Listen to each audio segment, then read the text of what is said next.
दोस्तों टाटा स्टील की बात करें तो यहाँ पे एक बहुत बड़ी गुड न्यूज़ निकल के आ रही है। टाटा स्टील ने एक माइलस्टोन अचीवमेंट किया है। क्या है वो, उसको जानेंगे इस वीडियो के माध्यम से। साथ में एक बहुत बड़ी अपडेट भी है। गवर्नमेंट ने जो डिसीजन लिया उसका क्या बेनिफिट मिलने वाला है टाटा स्टील को, जानने की कोशिश करेंगे इस वीडियो के माध्यम से।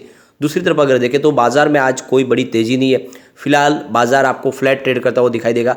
तेजी काफ़ी अच्छी बनी थी लेकिन उसके बाद में गिरावट भी हुई। इस समय एक तरह से देखें तो बाजार में हमें दिशा का समझ में नहीं आ रहा कि कौन सी दिशा में, कौन से डायरेक्शन में बाजार जाता हुआ दिखाई दे रहा है। लोगों को इस समय काफ़ी ज़्यादा कन्फ्यूजन है और ऐसे में हमें क्या करना चाहिए। क्या टाटा स्टील में इस समय इन्वेस्टमेंट करना चाहिए, क्योंकि टाटा स्टील ने पिछले दिनों काफ़ी अच्छा रिटर्न भी दिया है। तो क्या इस समय प्रॉफिट बुक करके निकल जाना चाहिए या फिर इस समय फ्रेश एंट्री की जा सकती है। क्या है आगे के टारगेट टाटा स्टील को लेकर, इन सारी बातों को समझेंगे इस वीडियो के माध्यम से। जो सबसे बड़ी बात ये निकल के आ रही है कि पिछले कुछ दिनों से बाजार में हमने अच्छी तेज़ी भी देखी, फिर उसके बाद वापस गिरावट भी हुई और आज बाजार कुछ पॉजिटिव तो दिख रहा है लेकिन एफआई की तरफ से बाजार को सपोर्ट नहीं मिल पा रहा है। एफआई बाजार में अब भी बिकवाल बने हुए, तो क्या ऐसे में आगे डायरेक्शन रह सकता है बाजार का, इन सारी बातों को समझेंगे इस वीडियो के माध्यम से। फिलहाल अगर आप देखें तो इस समय लगभग 2:45 के आसपास का टाइम है। बीएसई सेंसेक्स 60,140 के स्तर पे, जहाँ पे 25 पॉइंट की मामूली सी तेजी है, यानी 0.042% की तेजी। एक तरह से कहे तो फिलहाल बाजार आपको फ्लैट ट्रेड करते हुए दिखाई देगा। लेकिन आज इंट्राडे में देखें तो 250-300 पॉइंट की हमने तेजी भी देखी और लगभग 150 पॉइंट की गिरावट भी देखी। तो बाजार पूरी तरह से वॉलेटाइल है और ऐसे में लोगों को समझ में नहीं आ रहा है कि क्या किया जाए। निफ्टी मेटल की बात करें तो फिलहाल 6,799 के स्तर पे, जहाँ पे 58 पॉइंट की तेजी यानी 0.86% तेजी। तो निफ्टी मेटल में आज ठीक तेजी है। और टाटा स्टील की बात करें, स्टॉक की शुरुआत 119 पर हुई, यानी पॉजिटिव शुरुआत हुई कि कल की क्लोजिंग 118 के आसपास थी। लो बना 118 का और जो हाई है इंट्राडे का वो 120 का है। फिलहाल स्टॉक आपको 119 के पास ट्रेड करता हुआ दिखाई देगा। 0.34% की तेजी है। वॉल्यूम ठीक ठाक है।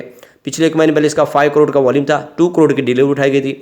1 वीक पहले 6 करोड़ का वॉल्यूम था और 2 करोड़ की ही डिलीवरी उठाई गई थी। और आप देख सकते हो कल भी 6 करोड़ का ही वॉल्यूम था, 2 करोड़ की डिलीवरी उठाई गई थी और आज 4 करोड़ का वॉल्यूम में भी बाजार शुरू है। तो वॉल्यूम बढ़ेगा, लगभग एक जैसे वॉल्यूम में ही काम हो रहा है। ये एक तरह से देखें तो स्टेबिलिटी का बड़ा सबूत है। स्टॉक काफ़ी ज़्यादा स्टेबल लग रहा है। अब यहाँ पे आप देख सकते हो पिछले कुछ ट्रेडिंग सेशन से आपको पता चलेगा कि स्टॉक में हमने लगातार तेजी भी देखी और उसके बाद में यहाँ पे प्रॉफिट बुकिंग भी थोड़ी हमें देखने को मिली। अगर हम आप देखें स्टार्ट से इसको, तो आपको इसमें स्टॉक में एक तरफा तेजी दिखाई देगी। आप देख सकते हो कि 23 अक्टूबर को स्टॉक 101 के आसपास था और 25 सितंबर को तो 99 में चला गया था, 2 डिजिट में गया था स्टॉक। फिर वहाँ से तेजी का वातावरण बना। तो 23 अक्टूबर के आसपास हमें 101 के आसपास स्टॉक दिखाई दे रहा था। उसमें फिर आप देख सकते हो लगातार तेजी का वातावरण बना और 6 नवंबर को ये 107 के आसपास था और वहाँ से आप देख सकते हो कि इसमें लगातार तेजी बनी। बीच में प्रॉफिट बुकिंग जरूर आई। आप देख सकते हो कि बीच बीच में प्रॉफिट बुकिंग आ रही है। 18 दिसंबर को हमने लास्ट प्रॉफिट बुकिंग देखी, तब ये 102 के आसपास वापस आ गया था स्टॉक। लेकिन वहाँ से जो फिर से दौड़ना शुरू हुआ, तो आप ये देख ही सकते हो कि अभी फ़िलहाल 119 के आसपास है और 1 जनवरी को ये 115 के आसपास था, 25 दिसंबर को 112 के आसपास था। तो लगातार जिसके आपको इसका जो ट्रेंड है वो पॉजिटिव दिखाई देगा, यानी एक प्रॉफिट बुकिंग के बाद स्टॉक फिर से ऊपर जाने को तैयार हो गया है। तो ऐसे में यहाँ पे इन्वेस्टमेंट किया जा सकता है इस लेवल पे बिना डरे।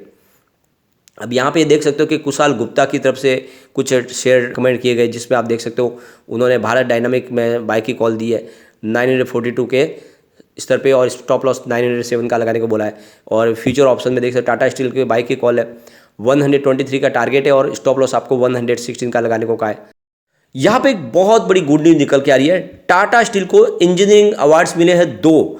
तो ये समझ सकते हो कि टाटा स्टील अपने सेक्टर में एक ऐसी कंपनी है जो हर पैमाने पे खरी उतरती है, चाहे सोशल हो, इकोनॉमिकली हो, लोगों के भले के लिए कंपनी सबसे आगे है और किसी भी तरह से पर्यावरण को नुकसान है उसका भी ध्यान कंपनी रख के आगे चलती है। और इसीलिए इनको 2 बड़े रेपुटेड इंजीनियरिंग अवार्ड्स मिले हैं। और ये जो अवार्ड्स मिले, ये 38 एनुअल इंटरनेशनल कॉन्फ्रेंस हुई थी 6 और 7 जनवरी 2023 को मुंबई में।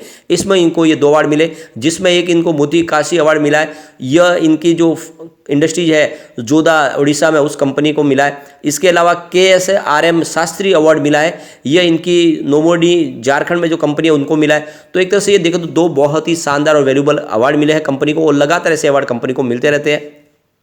अब यहाँ पे एक बड़ी अपडेट और निकल के आ रही है, जैसे कि सरकार ने अपना ग्रीन हाइड्रोजन मिशन लॉन्च कर दिया है और सरकार चाहती है कि जितनी भी कंपनियां हैं, चाहे स्टील इंडस्ट्रीज हो या फिर ऑयल रिफाइनरीज हो, टेक्सटाइल इंडस्ट्रीज हो, सीमेंट इंडस्ट्रीज हो, जहां पे पोल्यूशन होता है वो सारे अब यहाँ पे हाइड्रोजन का फ्यूल के रूप में इस्तेमाल करें। और इसीलिए अगर आप देखें तो ग्रीन स्टील का निर्माण में हाइड्रोजन का यूज होता है और उसके माध्यम से ग्रीन स्टील का निर्माण, जिससे वातावरण में पोल्यूशन नहीं होता है। और सरकार चाहती है कि ये सारी इंडस्ट्री जितनी भी है वो हाइड्रोजन का इस्तेमाल करे। तो अब इसके लिए सरकार ने अपनी तरफ से कोशिश शुरू कर दी है। तो यहाँ पे जो लेटेस्ट अपडेट निकल के आ रही है, सरकार ने बिड मंगाए हैं जो सब्सिडाइज करेंगे ग्रीन हाइड्रोजन मैन्युफैक्चरर्स के लिए और एक तरह से इंडिया को हब्स बनाना। तो इसके लिए जो फर्टिलाइजर्स इंडस्ट्रीज है, इसके अलावा स्टील इंडस्ट्रीज, तो जितने भी है उनके लिए जो ग्रीन हाइड्रोजन फ्यूल के रूप में इस्तेमाल होगा, उसके लिए जो भी यहाँ पे मैन्युफैक्चरिंग प्लांट लगाएंगे उनको सरकार की तरफ से सब्सिडी मिलेगी। तो बिडिंग के फर्स्ट प्रोसेस में यहाँ पे करीब $2 बिलियन के इंसेंटिव प्लान्स यहाँ पे लॉन्च किए गए सरकार की तरफ से। जो इसमें इंटरेस्ट लेंगे उनको ये इतना इंसेंटिव एक बार सरकार की तरफ से दिया जाएगा और उसको बाद में और बढ़ाया जाएगा।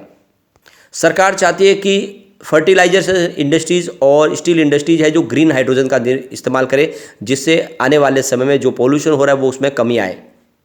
तो यहाँ पे आप देख सकते हो कि आने वाले समय में जल्द ही ग्रीन स्टील का निर्माण शुरू होगा और जो पोल्यूशन है उसमें कमी आएगी। वैसे अगर हम टाटा स्टील की बात करें तो ऑलरेडी इन्होंने नीदरलैंड के प्लांट से ग्रीन स्टील का निर्माण शुरू कर दिया है और फोर्ड इनके पहले कस्टमर भी बने हैं।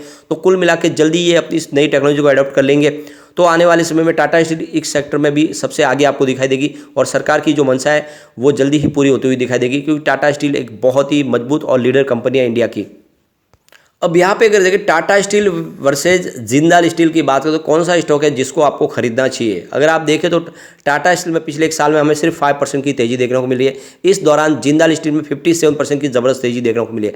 तो यहाँ पे अब बढ़ने की जो संभावना वो टाटा स्टील की ज़्यादा है, क्योंकि ऑलरेडी पहले जिंदाल स्टील काफ़ी ज़्यादा दौड़ चुका है। और जैसे इस समय स्टील सेक्टर में पॉजिटिव संभावना निकल के आ रही है, चाइना ने अपने यहाँ से जो रिस्ट्रिक्शन हटा दिए और बॉर्डर खोल दिए, उसके बाद में अगर आप देखें तो चाइना से जो निवेश की संभावना बनेगी, ऑयल इंडेक्स और मेटल इंडेक्स में काफ़ी अच्छी तेजी देखने को मिली है इसकी वजह से।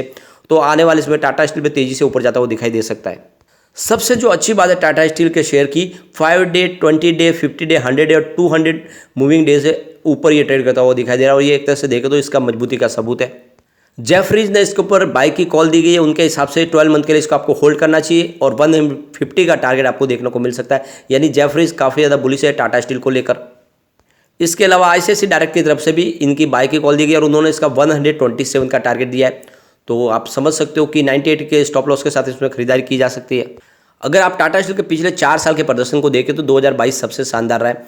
2019 में इनका रेवेन्यू 1.59 लाख करोड़ के आसपास था और इनको प्रॉफिट 0.10 लाख करोड़ का हुआ था। 2020 की बात करें तो इनका रेवेन्यू गिर के 1.51 लाख करोड़ तक आ गया और इनका प्रॉफिट कम होके 0.02 लाख करोड़ तक आ गया।